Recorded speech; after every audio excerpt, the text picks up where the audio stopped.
70살 먹으면 아줌마예요, 여러분들. 예. 웃을 일이 아니에요. 예.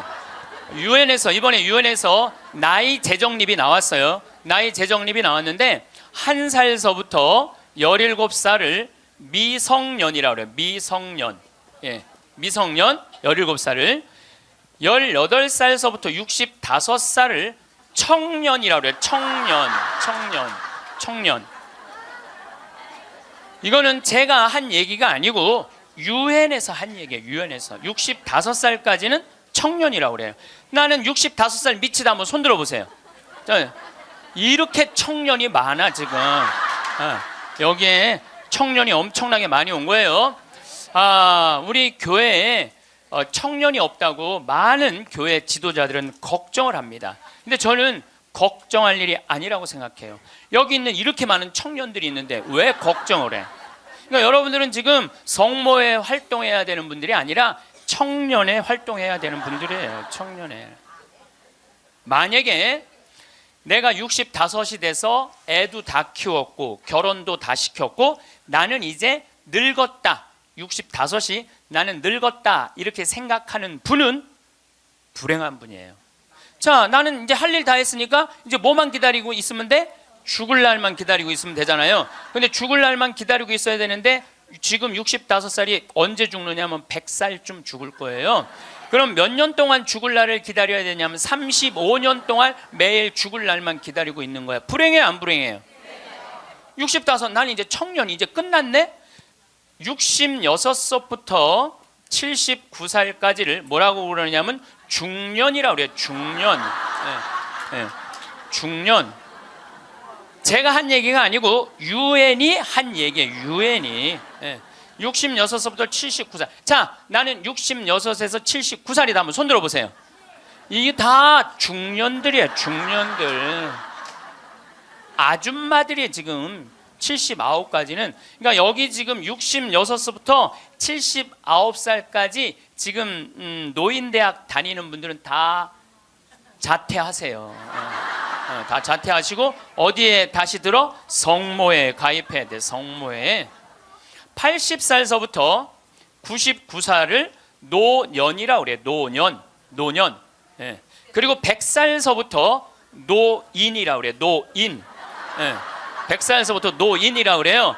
그러니까 지금 오늘은 여기 노인이 하나도 있어요, 없어요? 한 명도 없어요. 여기 노인 한 명도 없어요. 이제 100살쯤 되면은 그때 이렇게 말해도 돼요. 이제 나가 늙었으니까 이제 좀 집에서 쉬어야 되겠다. 이렇게 생각하시면 돼요. 우리말에 이런 말이 있습니다. 사람 위에 사람 없고 사람 밑에 사람 없다. 언제 우리가 이런 말 쓰죠? 내가 사람 취급 못 받을 때. 근데 대한민국에 보면은 돈 있고 권력 있는 사람들이 돈 없고 권력 없는 사람들을 무시하는 경향이 너무나 커요. 이번에 미국의 프란치스코 교황님께서 방문을 하셨어요. 교황님은 항상 전용기가 없으시기 때문에 그 나라 비행기를 타고 가세요. 우리나라는 대한항공을 타고 오셨죠. 이번에 미국에 갈 때는 아메리칸 에어라인을 타고 가셨어요. 근데 교황님이 딱 비행기를 타자마자 승무원들한테 이렇게 부탁을 하셨다고 그래요. 나는 미국으로 가는 내내 어떠한 특별한 대우도 원하지 않는다. 나를 여기 있는 모든 탑승한 모든 승객하고 똑같이 대해줘라. 거기에는 무슨 추기경도 탔을 거고 기자단도 탔을 거고 수행원도 탔을 거예요. 근데 교황님은 특별한 대우를 원하지 않으셨다고 그래요. 그리고 교황님은 내릴 때 정말로 여러분들한테 감사하다고 승무원들한테 감사의 인사도 잊지 않으셨다고 그래요. 13억 명의 대표가 우리 프란치스코 교황님 아니에요. 가톨릭 신자가 지금 13억 명이니까.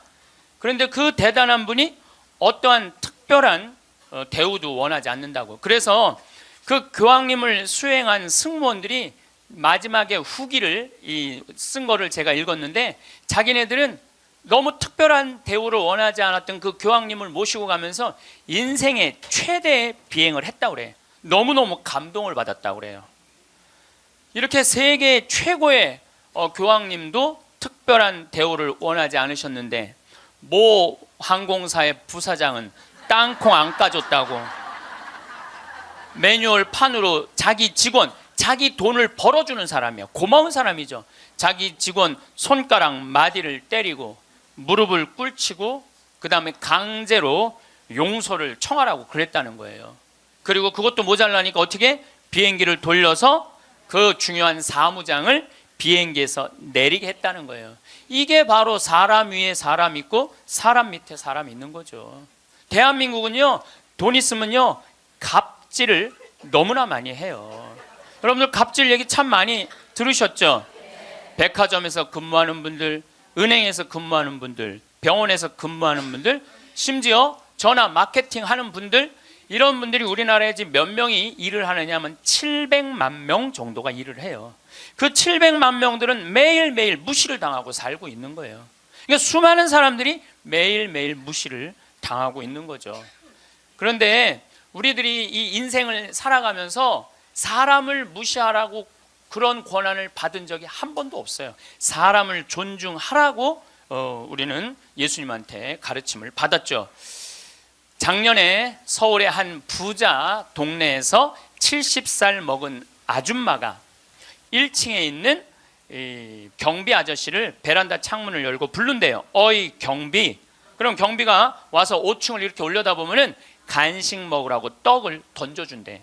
5층에서 1층으로. 여러분들, 개한테도 5층에서 1층에 던져주면 안 돼요. 저는 제가 키우는 개가 있는데 간식을 줄 때 어떻게 하느냐면 손바닥에 올려놓고 드시라고 이렇게 제가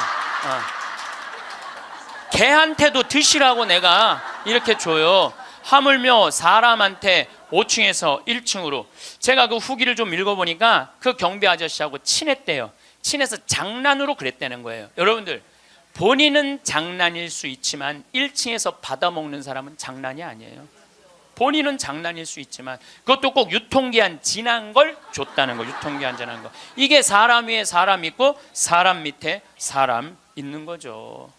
우리 사회는요, 돈 있으면 돈 없는 사람 무시하는 경향이 너무 커요.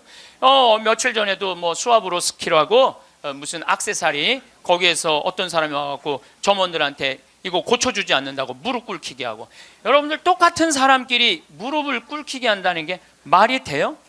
그 사람은 그 제품을 쓸 자격이 없는 사람이에요. 돈만 있다고 좋은 제품을 쓰는 게 아니라는 거예요. 돈도 있고 그 돈을 쓸 만한 인격도 갖춰야 되는데 우리는 돈만 있고 뭐가 없어? 인격이 없는 거예요.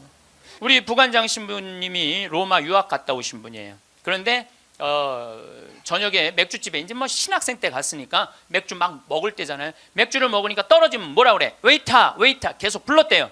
그랬더니 사장이 딱 오더니 나가라고 그러더래요. 왜 나가냐고 그러니까 왜 우리 직원을 종 부리듯 부리느냐고. 술 떨어진 거 알면 우리가 찾아가고 필요한 거 있느냐고 물어볼 텐데 왜 내 직원을 종 부리듯 부리느냐고. 이렇게 종 부리듯 부리는 당신은 여기서 맥주 먹을 자격 없다고 나가라고. 근데 이게요, 유럽도 그러고 미국도 그래요. 미국도 가면은요, 아줌마 못 불러요.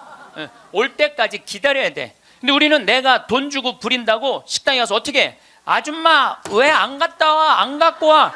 이게 종 부리듯 부리는 거예요. 저는 이번에 아주 굉장히 슬펐다가 너무너무 멋있는 사장님을 하나 만났어요.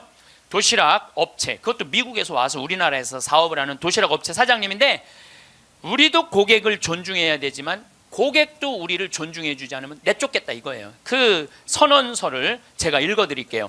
제목이 참 재미나요. 공정 서비스 권리 안내.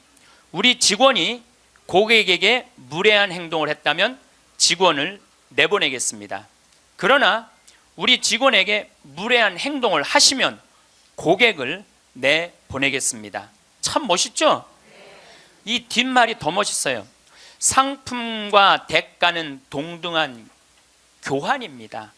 우리 직원들은 훌륭한 고객들에게 마음 깊이 감사를 담아 서비스를 제공하겠지만 무례한 고객에게까지 그렇게 응대하도록 교육하지는 않겠습니다. 그러니까 무례한 고객한테 죄송합니다, 죄송합니다 그렇게 안 가르치겠다는 거예요. 당신은 물건 살 자격 없으니까 나가라고 가르치겠다는 거예요. 우리 직원들은 언제 어디서 무슨 일을 하든지 항상 존중을 받아야 할 훌륭한 젊은이들이며 누군가에게는 금쪽 같은 자식이기 때문입니다. 직원에게 인격적 모욕을 느낄 언어나 행동, 큰 소리로 떠들거나 아이들을 방치하여 다른 고객들을 불편하게 하는 행동을 하실 경우에는 저희가 정중하게 서비스를 거부할 수 있음을 알려드립니다. 사장이 이렇게 딱 써놓은 거예요. 앞에다가. 얼마나 멋있는지 몰라요. 그러니까 예수님도 어느 누구도 함부로 대하지 말라는 거. 어느 누구도. 또 마태복음 18장 10절에 이런 말씀을 하세요. 너희 중에 가장 작은이라도 업신 여기지 말아라. 왜냐하면 그의 수호천사가 하늘에서 매일 아버지의 얼굴을 뵙고 있다 그래요. 수호천사가.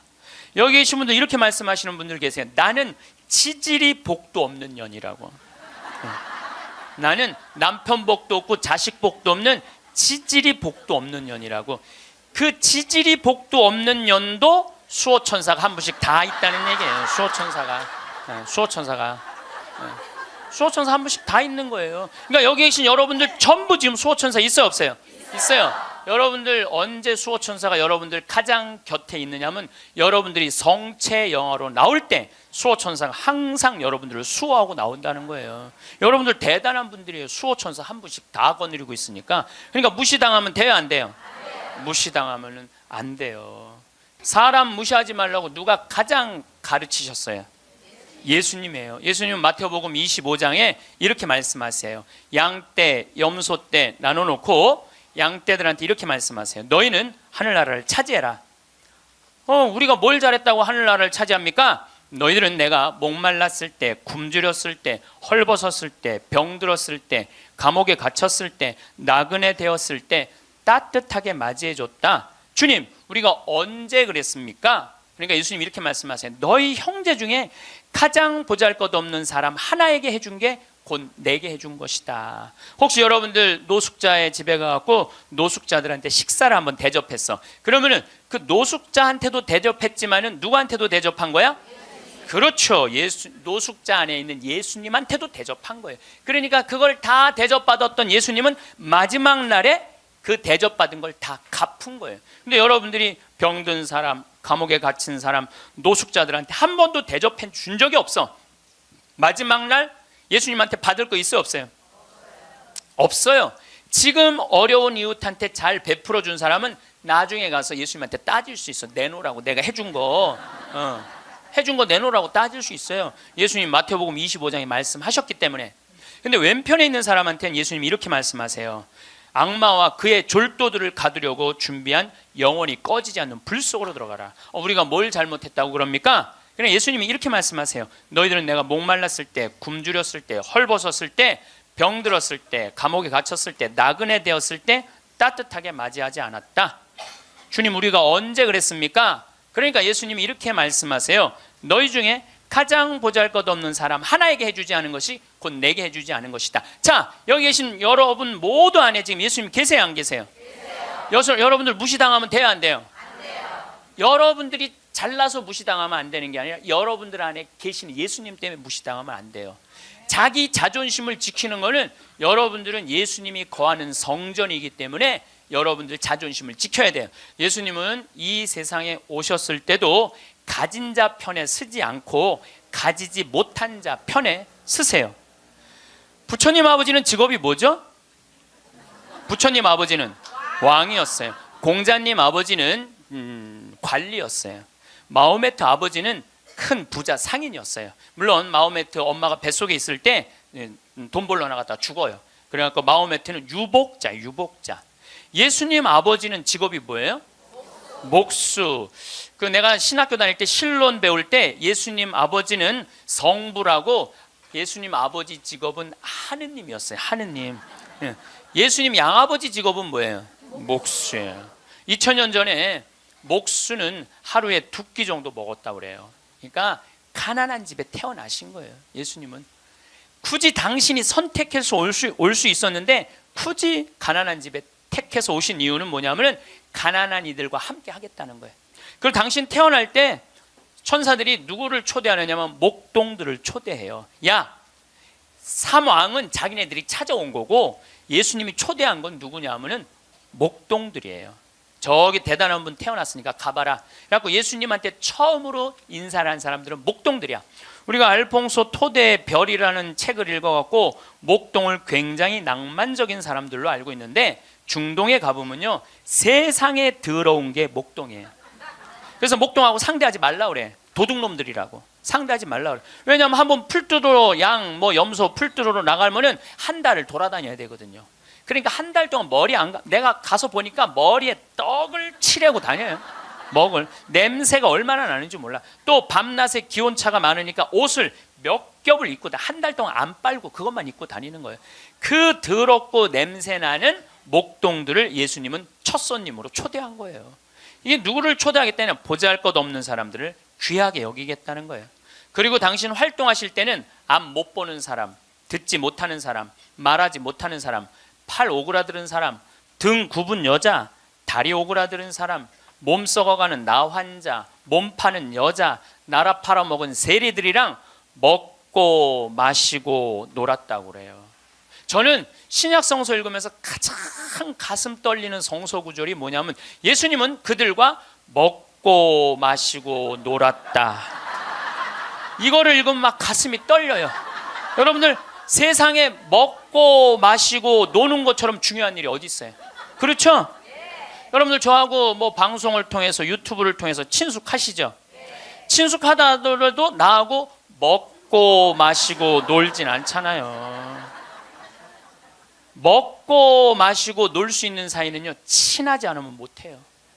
여러분들도 누구랑 먹고 마시고 놀아요? 친한 사람들이랑 먹고 마셔요. 오늘 이거 끝나고 나면 길거리에 나가고 너 오늘 나하고 먹고 마시고 놀자. 길거리에 있는 사람한테 말할 수 있어요, 없어요? 귀싸대기 맞을 거예요. 여기 오늘 같이 온 친구들하고 야, 우리 오늘 강의 끝났으니까 여기 명동에 가서 우리 먹고 마시고 놀자. 친하지 않으면 못하는 거예요. 친하지 않으면. 그리고 먹고 마시고 노는 사이는 그 사람의 속사정을 다 알아요. 그 사람이 뭘 힘들어하는지, 그 사람의 고민이 뭔지 먹고 마시고 놀지 않으면 모르는 거예요. 본당 신부도 마찬가지예요. 본당 신부할 때 5년 동안 사목을 했는데 교우들하고 한 번도 먹고 마시고 놀지 않았어. 그러면 여러분들은 본당 신부하고 추억이 있을까요, 없을까요? 없어요. 이게 웃을 일이 아니에요. 루카복음 7장 8절에 예수님은 먹보요 술꾼이라고 그래요. 먹보요 술꾼이라. 저도 본당 신부할 때 사목을 하는 기본이 뭐냐면 먹고 마시고 노는 거였어요. 사목의 기본이 먹고 마시고 노는 거였어요. 장례가 나잖아요. 그럼 저는 반드시 초상집에 갔어요. 초상집에 가갖고 장례 전날 가갖고 소주 한 병 내오라고 그래요. 그럼 상주 전부 다 오라고 그래요.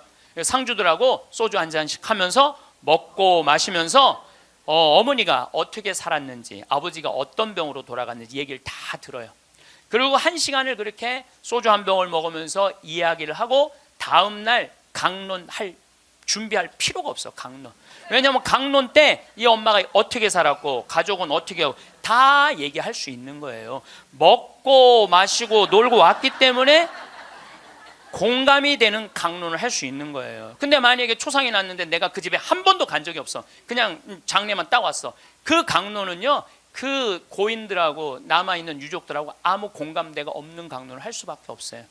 예수님이 우리가 이 신약 성서를 읽을 때 너무너무 착착 쉽게 와닿죠.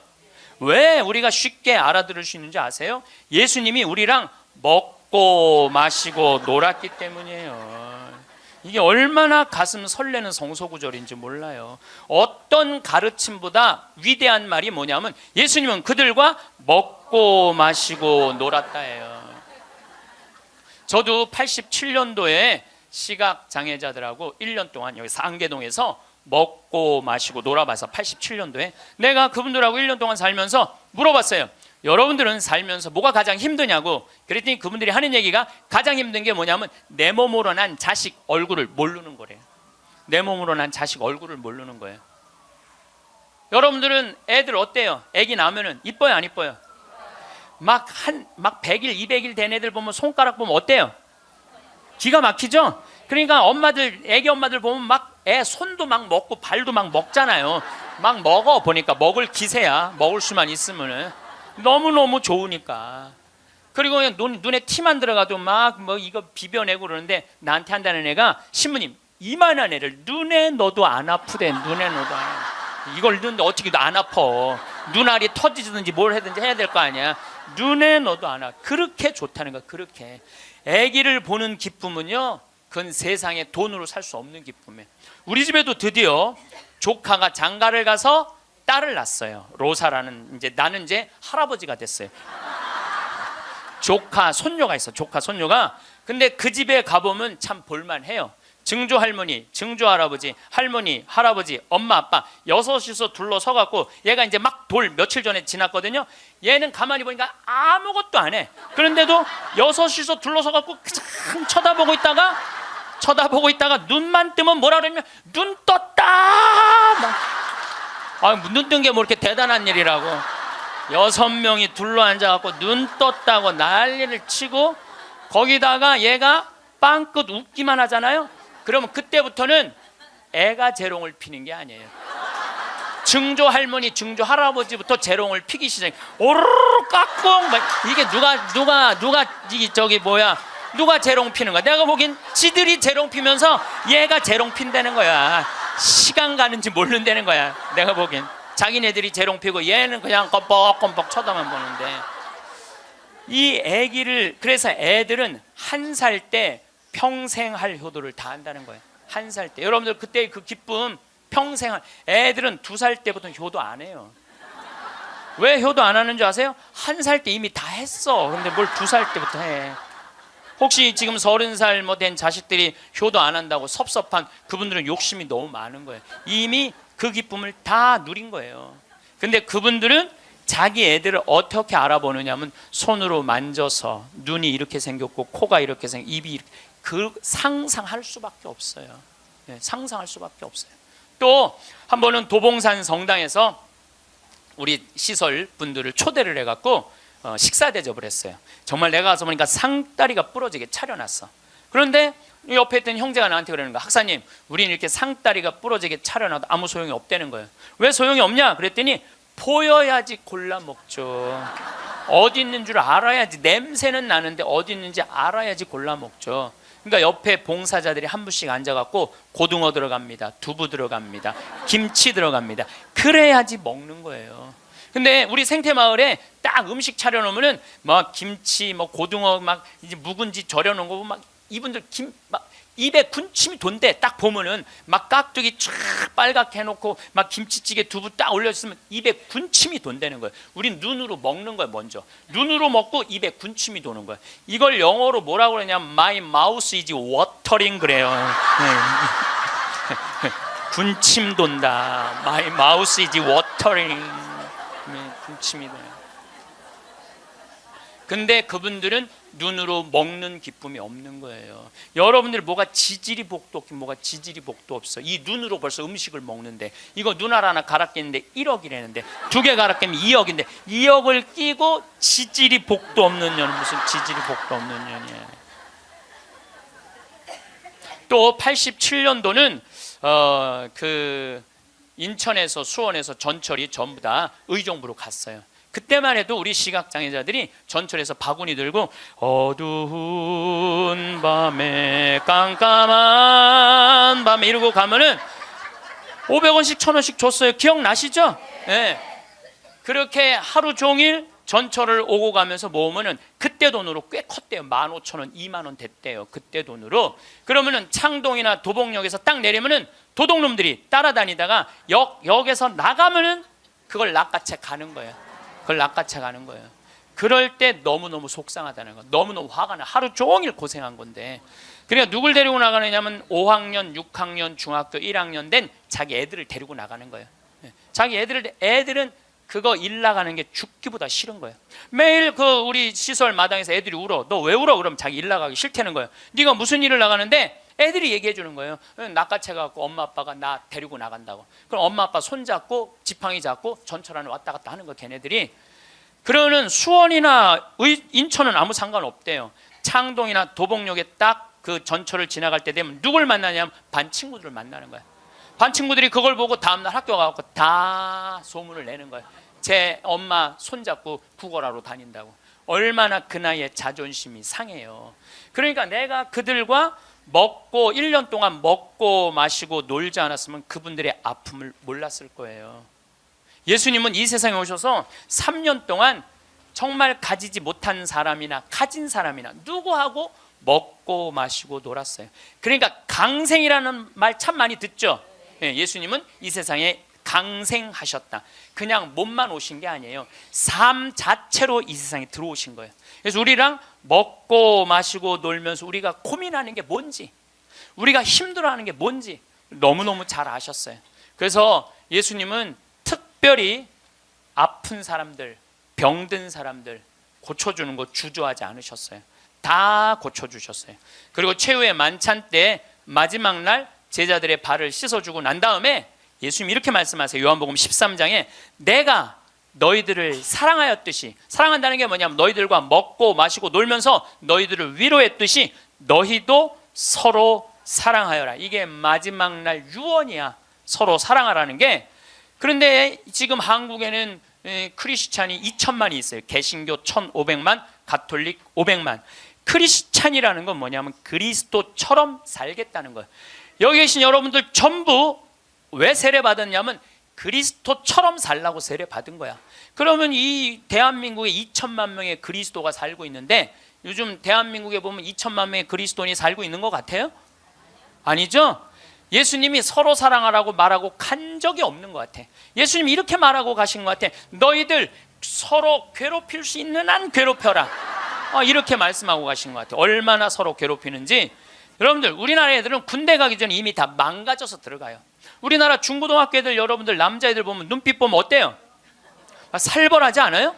이렇게 눈빛 딱 마주치면은 어떤 놈이야 걸리지, 내가 오늘 가만히 안 놔둬, 이런 기세예요. 우리나라 지금 중고등학교 남자애들은 극도의 스트레스 속에서 자라는 거예요. 왜? 경쟁 속에서 경쟁만 가르치고 협력, 이해, 양보, 사랑 이런 게 안 배워요. 경쟁, 출세, 1등만 배운 애들이야. 그러니까 눈에 도끼가 있는 거야 애들이. 그런 애들이 군대 가고 서로 괴롭히는 거예요. 이미 군대 가기 전에 망가진 거예요. 핀란드라는 나라는 건국 이념이 뭐냐면 나눔이야. 나눔. 이 나라는 러시아의 100년 지배를 받아요. 100년 지배를 받으면서 독립을 해요. 국민들이 모여갖고 우리 진짜 잃었던 나라를 찾았으니까 이 나라를 어떻게 건설해 나갈 것이냐. 국민들이 그래요. 콩알 한쪽이라도 나눠 먹자. 그래서 이 나라는요 가난했을 때부터 나누기 시작하고 지금까지도 잘 나눠요. 지금까지도. 지금 국민소득 6만 달러예요. 이 나라는 초등학교, 중고등학교 전액 무상교육이에요. 근데 더 놀라운 건 대학생들도 전부 공짜로 대학 다 다녀요. 그리고 기숙사도 다 공짜야. 시골에서 헬싱키로 공부하러 올라왔어. 그러면은 기숙사비 다 국가에서 다 대줘요. 근데 더 놀라운 건 대학생들이 돈이 없어갖고 아르바이트 할까봐, 책 사볼 돈이 없어서 아르바이트 할까봐 아르바이트 하지 마라, 공부해. 그러면서 책값 하라고 모든 대학생들한테 한 달에 43만 원씩 용돈을 줘요. 모든 학비도 안 되는데 용돈도 줘. 이 나라는 석박사까지 공짜예요. 프로그램 참여하면 석박사까지 다 공짜야.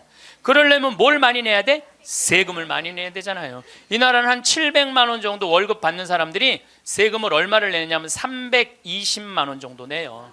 이 정도 내야지 대학생들한테 용돈까지 주죠. 자, 이제 대한민국도 애들이 등록금 못 내갖고 지옥이라고 그러잖아요. 그러니까 이제 어른들, 애들, 대학생들 등록금 공짜로 해주기 위해서 700만 원 버는 사람들 320만 원 돈 내십시오. 낼 것 같아, 안 낼 것 같아요? 여기다가 빨간 띠 두르고 결사 반대 막 이러고 아마 할 거예요. 네. 대한민국 건국이념은 뭐예요? 홍익인간 그건 4348년 전에 단군 할아버지가 한 얘기고, 대한민국 건국이념은 뭐예요? 대한민국 건국이념은 뭐냐면 우리도 한번 잘 살아보세요. 돈이야, 돈. 돈이라면요 무슨 짓이든 해요. 정말 지난 70년 동안 돈을 벌기 위해서 우리는 혈안이 돼 있었어요. 그리고 우리나라는 돈을 많이 벌었어요. 참 많이 벌은 나라예요. 전 세계 다녀보세요. 대한민국처럼 좋은 차 타고 여러분들처럼 이렇게 기가 막히게 멋있는 옷 입고 여러분들처럼 잘 먹는 나라 거의 없어요. 전 세계에서 10위 안에 들어요. 10위 안에 들어요. 참 잘 먹고 잘 살아요. 근데 무슨 영국의 옥스퍼드 대학 나오고 우리나라 기자가 이런 말을 했어요. 기적을 이룬 나라, 기쁨을 잃은 나라. 기적은 이루었는데 너무너무 잘 살긴 하는데 기쁨이 없는 나라야. 전부 다 여기다 헬 조선이에요. 지옥 조선. 우리나라를 지금 그렇게 표현하거든요. 그리고 애들이 흙수저 물고 태어났다고. 누구는 금수저 물고 태어났는데 누구는 흙수저 물고 태어났다고. 내가 보기엔 너무 잘 사는데 이런 표현들이 있는 거예요. 이거는요, 돈보다 더 높은 가치가 있거든요. 이제 대한민국이 추구해야 되는 건 뭐냐면 돈보다 더 높은 가치를 추구해야 될 때예요. 이제는. 근데 아직도 돈이야. 아직도 돈. 아직도 경제 그래요. 정의, 인권, 자유, 생태계, 자연, 이 높은 가치들이 있는데 우리는 아직도 경제예요. 여러분들 이 텔레비전 보면 요즘 대한민국 뭔가 잘못 가고 있다는 생각 안 들어요? 뭔가 우리 지금 잘 가고 있어요? 잘 못 가고 있어요. 누가 대한민국이 정이 많은 나라래? 저는요, 대한민국 정 많은 나라라는 거에 동의할 수 없어요. 왜냐하면 정이 많은 나라가 해외 입양 1위를 해요. 우리나라가 해외 입양 1위예요. 제가 지난 여름에 유타라는 곳에 강의를 다녀왔는데 거기 가보니까요, 몰몬 교도가 많은 데예요.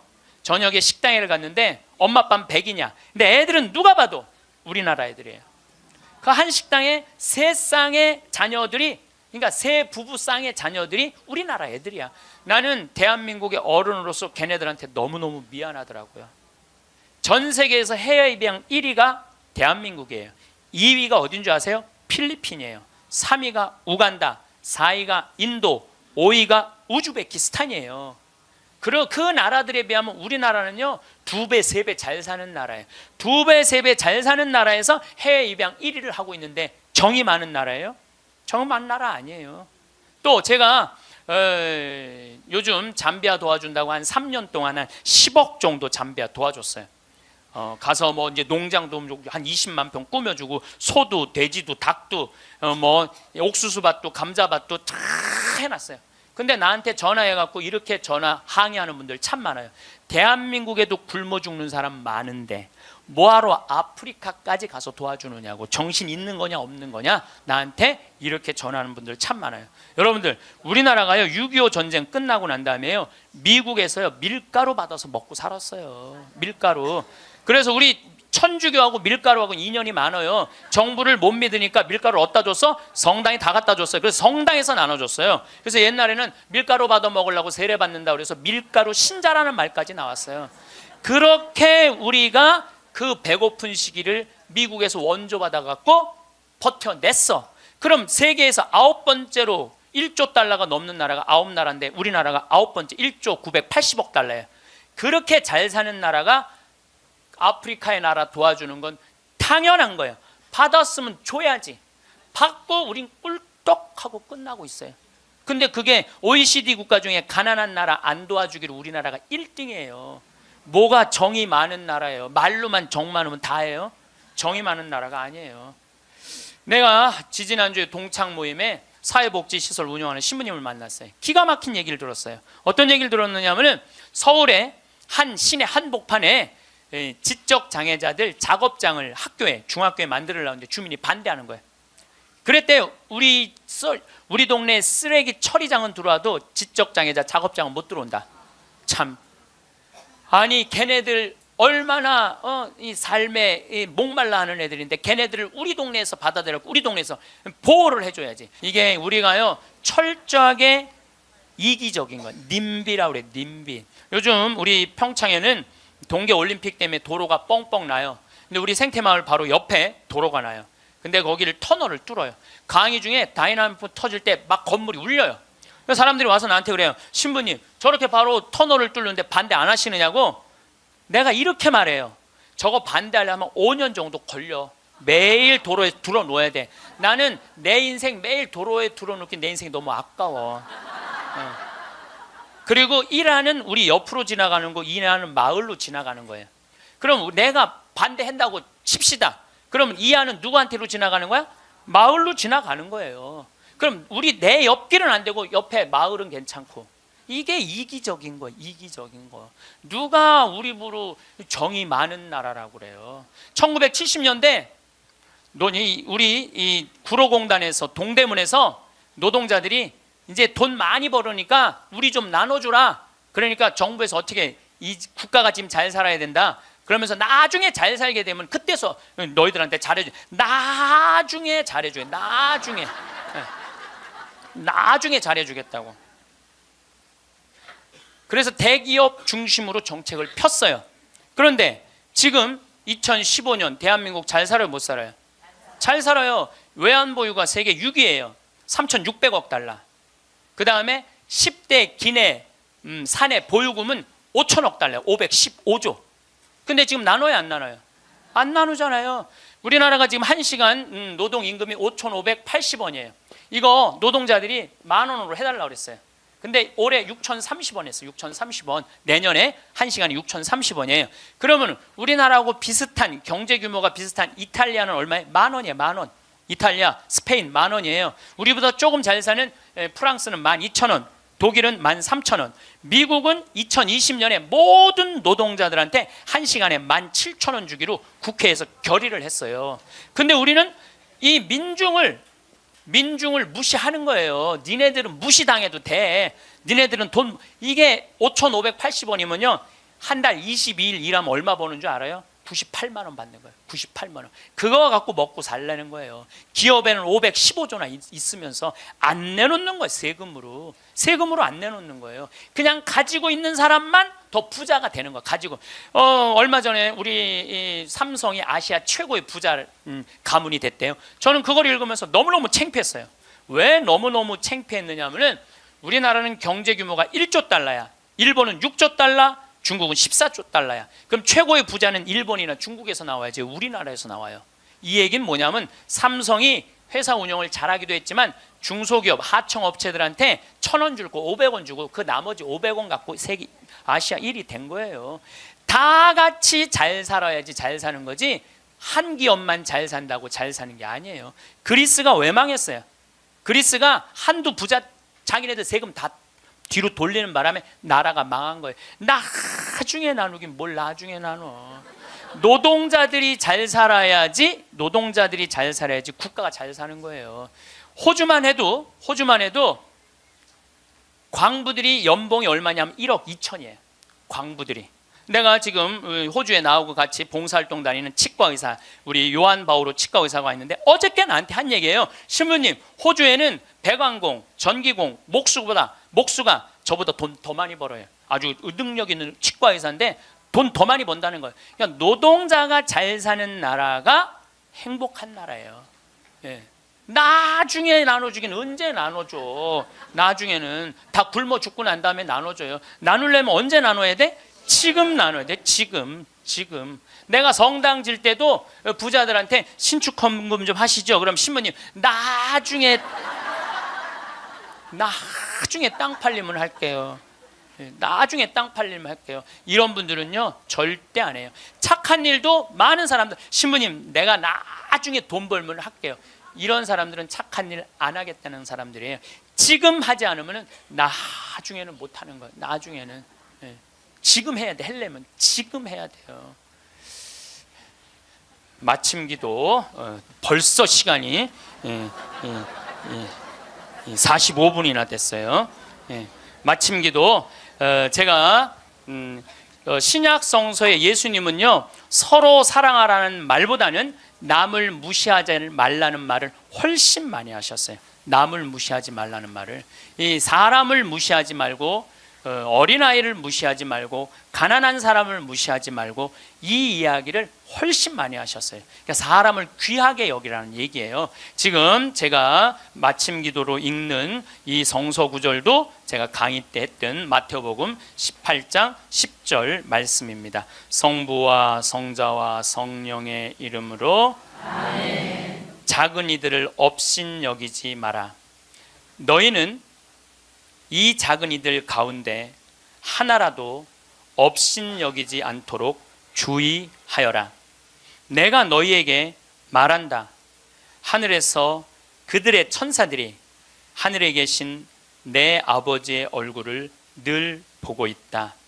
사랑 많으신 하느님 아버지, 당신은 아들 예수님을 이 세상에 보내셔서 우리와 함께 먹고 마시고 놀면서 우리들이 이 세상살이 하면서 힘들어하는 것을 위로해 주시기 위하여 당신 아들을 파견하셨나이다. 그 거룩한 예수 성심을 닮아 우리들도 생활 안에서 만나는 우리 주위 사람들 무시하지 않고 그들을 존중하고 그들 안에 있는 예수님의 모습을 찾아내어 그들을 존중할 수 있는 그러한 지혜 허락하소서. 보인다고 해서 이해하는 것은 아닙니다. 우리는 매일 눈을 뜨고 세상을 바라보지만 정작 제대로 보고 있는지는 알 수 없습니다. 거리를 걷다 마주친 얼굴들, 창밖으로 스쳐 지나가는 풍경들, 식탁 위에 놓인 밥그릇 하나까지도 우리는 본다고 말합니다. 하지만 우리는 우리가 보고 싶은 것만을 봅니다. 우리의 생각이 먼저 앞서고 그 생각이 만든 틀 안에서 세상을 재단합니다. 그래서 같은 하늘을 보면서도 누군가는 희망을 떠올리고 누군가는 막막함을 느낍니다. 같은 비를 맞으면서도 어떤 이는 축복이라 여기고 어떤 이는 불편함만을 기억합니다. 눈은 같은 것을 보지만 마음은 전혀 다른 세상을 그려냅니다. 이것은 단순한 차이가 아닙니다. 우리가 세상을 어떻게 경험하느냐를 결정하는 근본적인 문제입니다. 보는 것과 이해하는 것 사이에는 큰 간극이 있습니다.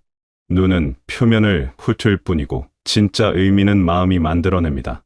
눈으로 본 세상과 마음으로 본 세상은 완전히 다릅니다. 눈은 단지 빛을 받아들이는 기관일 뿐이고 진짜 세상을 해석하는 것은 마음입니다. 마음이 어떤 상태에 있느냐에 따라 같은 장면도 전혀 다르게 다가옵니다. 평온한 마음으로 바라보면 모든 것이 부드럽게 느껴지고 불안한 마음으로 보면 모든 것이 이협적으로 다가옵니다. 이것은 단순한 감정의 문제가 아닙니다. 우리가 세상을 이해하는 방식 자체가 달라지는 것입니다. 보는 방식이 달라지면 세상이 달라집니다. 그래서 중요한 것은 무엇을 보느냐가 아니라 어떻게 보느냐입니다. 어떤 시선으로 세상을 대하느냐가 우리의 삶을 결정합니다. 따뜻한 시선으로 보면 따뜻한 세상이 펼쳐지고 차가운 시선으로 보면 차가운 세상만이 남습니다. 이것은 세상이 변하는 것이 아니라 우리의 내면이 세상을 만들어내는 것입니다. 같은 장소에 서 있어도 같은 시간을 보내도 우리가 어떤 마음으로 그것을 받아들이느냐에 따라 경험은 천차만별로 달라집니다. 어떤 이에게는 축복으로 다가오는 순간이 다른 이에게는 고통으로 느껴지기도 합니다. 이 모든 차이는 눈이 아니라 마음에서 비롯됩니다. 우리는 세상을 있는 그대로 보는 것이 아니라 우리가 있는 그대로 세상을 봅니다. 우리의 내면 상태가 곧 우리가 경험하는 현실이 됩니다. 그런데 문제는 우리의 시야가 늘 맑은 것은 아니라는 점입니다. 우리 마음 속에는 보이지 않는 먼지들이 쌓여 있습니다. 비교하는 마음, 남과 나를 견주는 습관, 더 많이 가지려는 욕심, 잃을까 두려워하는 불안, 인정받고 싶은 갈망, 이런 것들이 우리의 시야를 흐립니다. 이 먼지들이 쌓이면 쌓일수록 우리는 있는 그대로를 보지 못하게 됩니다. 작은 일에도 크게 상처받고 사소한 말에도 깊이 흔들립니다. 누군가의 행복이 나의 불행처럼 느껴지고 누군가의 성공이 나의 실패처럼 다가옵니다. 이것은 눈의 문제가 아닙니다. 마음이 흐려진 것입니다. 맑은 물에는 하늘이 그대로 비치지만 흙탕물에는 아무것도 비치지 않는 것과 같습니다. 우리의 마음이 온갖 집착과 욕심으로 뒤덮여 있을 때 우리는 진실을 볼 수 없습니다. 눈앞에 있는 것조차 제대로 보지 못하고 있지도 않은 것을 보며 괴로워합니다. 이렇게 흐려진 시야로는 평화를 찾을 수 없습니다. 늘 무언가 부족하다고 느끼고 늘 무언가를 채워야 한다고 생각합니다. 하지만 진짜 문제는 부족한 것이 아니라 있는 것을 보지 못하는 마음입니다. 마음의 먼지가 너무 많이 쌓여서 이미 가진 것들이 보이지 않는 것입니다. 우리는 끊임없이 무언가를 더하려고 하지만 정작 필요한 것은 덜어내는 일입니다. 쌓인 것들을 치워야 본래의 맑음이 드러납니다. 그래서 필요한 것이 비움입니다. 비움은 이름이 아닙니다. 많은 사람들이 비움을 두려워합니다. 무언가를 내려놓으면 손해를 보는 것 같고 포기하면 뒤처지는 것 같습니다. 하지만 비움은 포기가 아니라 선택입니다. 무엇이 정말 중요한지를 아는 것이고 무엇이 나를 무겁게 하는지를 깨닫는 것입니다. 우리가 움켜쥐고 있는 것들 중 상당수는 실은 우리를 짓누르는 짐입니다. 꼭 필요하지 않은데도 놓지 못하는 집착들, 이미 지나간 일인데도 붙들고 있는 원망들, 일어나지도 않을 미래를 걱정하는 불안들, 이런 것들이 우리의 마음을 무겁게 만듭니다. 비움은 이런 짐들을 내려놓는 것입니다. 그러면 마음이 가벼워집니다. 무거운 짐을 내려놓은 사람의 걸음이 가볍듯이 마음의 짐을 내려놓으면 삶이 가벼워집니다. 그리고 비로소 여유가 생깁니다. 여유는 단순히 시간이 많다는 뜻이 아닙니다. 마음에 공간이 생긴다는 뜻입니다. 그 공간 속에서 우리는 진짜 중요한 것들을 볼 수 있게 됩니다. 바쁘게 쫓아다니던 것들이 사실은 그리 중요하지 않았다는 것을, 놓치고 있던 소중한 것들이 늘 곁에 있었다는 것을 깨닫게 됩니다. 비움은 이렇게 평화를 불러옵니다. 더 이상 무엇과도 싸우지 않아도 되고 누구와도 경쟁하지 않아도 됩니다. 있는 그대로의 나로 존재할 수 있게 됩니다. 비움은 텅 빈 상태가 아니라 진짜 중요한 것들로 채워질 수 있는 여유를 만드는 것입니다. 쓸데없는 것들을 버려야 소중한 것들이 들어올 자리가 생깁니다. 비움은 결핍이 아니라 풍요의 시작입니다. 마음의 공간이 넓어질수록 삶은 더 풍성해집니다. 비움을 통해 마음이 맑아지면 자연스럽게 감사가 찾아옵니다. 감사는 억지로 만드는 감정이 아닙니다. 해야 한다고 느끼는 의무도 아닙니다. 감사는 비움의 열매입니다. 마음의 먼지가 걷히고 나면 그동안 보이지 않던 것들이 보이기 시작합니다. 아침에 눈을 뜬다는 것, 숨을 쉴 수 있다는 것, 햇살이 창문으로 들어온다는 것, 이런 평범한 일상이 사실은 기적이라는 것을 알게 됩니다. 우리는 늘 가지지 못한 것을 세며 살아왔습니다. 더 많이, 더 좋게, 더 빠르게 이런 것들을 쫓느라 이미 가진 것들을 보지 못했습니다. 하지만 비움을 통해 욕심이 줄어들면 이미 내게 주어진 것들이 얼마나 많은지 깨닫게 됩니다.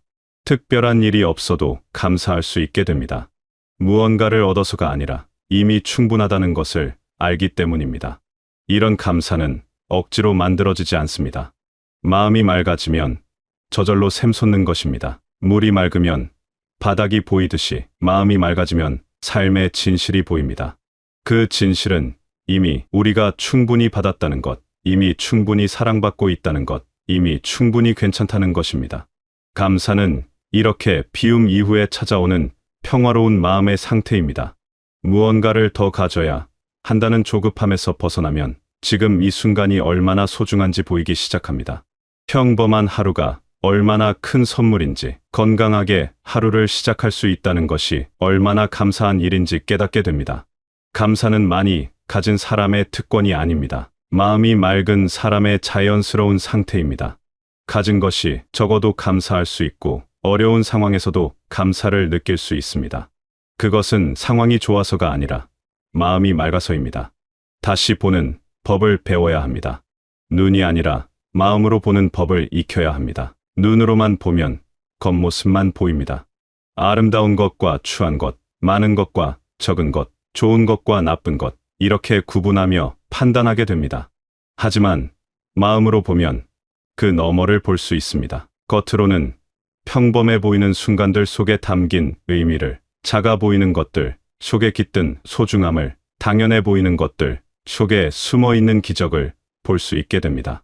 마음이 밝아질 때 비로소 세상이 제대로 보입니다. 그리고 그때 평화가 찾아옵니다. 더 이상 무언가를 쫓아 헤매지 않아도 되고 누군가와 비교하며 괴로워하지 않아도 됩니다. 지금 이 순간, 이 자리에서 충분히 행복할 수 있다는 것을 알게 됩니다. 이것은 체념이 아닙니다. 현실에 안주하는 것도 아닙니다. 있는 그대로를 받아들이되 그 안에서 의미를 찾는 것입니다.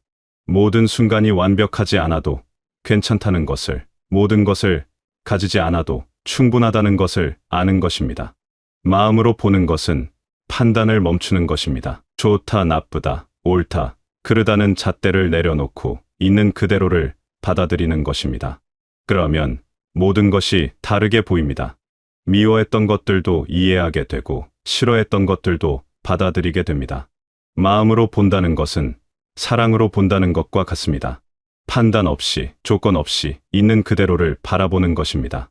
우리는 너무 많은 것을 보려고 애쓰며 살아왔습니다. 더 많이 알아야 하고, 더 많이 경험해야 하고, 더 많이 성취해야 한다고 믿었습니다. 하지만 정작 중요한 것은 많이 보는 것이 아니라 제대로 보는 것입니다.